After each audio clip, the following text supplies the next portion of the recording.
everybody. This is Richard Chapman with Cybernet Labs. I'm here to talk to one of our Cybernet Labs alumni.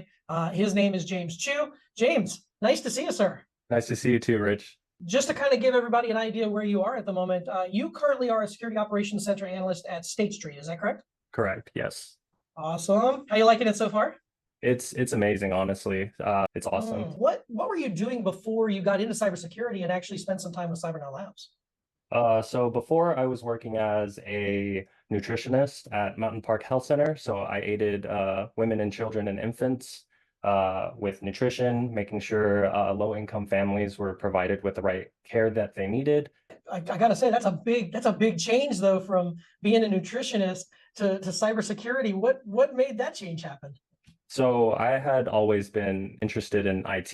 The only reason why I didn't major in it was because it required so much math.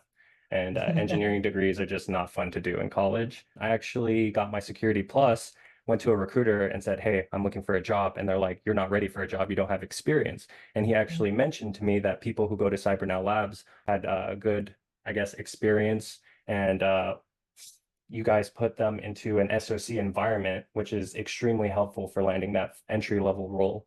What was the Cybernet Labs journey like? Tell us a little bit about that. So that journey it's just experience and a journey that I would never have been able to have without joining Cybernet Labs or getting it in the real world. So it was honestly amazing. We have amazing instructors. We have instructors from CrowdStrike who work for CrowdStrike that teach you how to use it. 3 different instructors for Splunk. The journey is just great, honestly. It's very invaluable. How did that activity translate into your role you're currently in?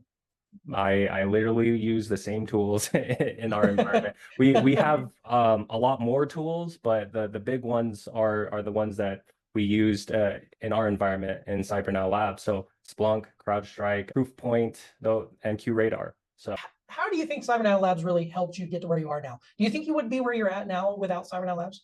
Honestly, I was very skeptical at first, but after taking the course and looking for jobs, I really learned how valuable everything Cybernet Labs has taught me. There's things that I would not have ever have known unless I joined Cybernet Labs. You guys provide us the ability of how to triage, putting us in an actual SOC environment, working on alerts. It's like you're actually getting that experience. And there's not just the experience of how to work in a SOC environment. There's the Workforce Now, where they help you with interview questions. Like, we get a huge list of interview questions, and those were extremely helpful. Honestly, some of my interviews, those interview questions were word for word, honestly. So there's just so much to Cybernet Labs, and I highly recommend anyone who doesn't have that much experience in the workforce to join and just learn as much as you can, because what you get out of the whole journey is what you're going to take from it. Awesome. Well, I don't think there's anything else left for me to say. I think we ended on that note. James, thank you so much for spending time with us today. I really appreciate it. Congratulations again on your position, and keep up the good work. And hey, man, listen, I tell you, don't be a stranger. Reach out to us. Let us know. We'd love to be able to see you back in the program as a mentor, or maybe even just come back as a guest speaker for some of our events that we have coming up in the future. So thank you again for being with us. And thank you everybody else for being with us today too. Have a great rest of the day. Bye, guys.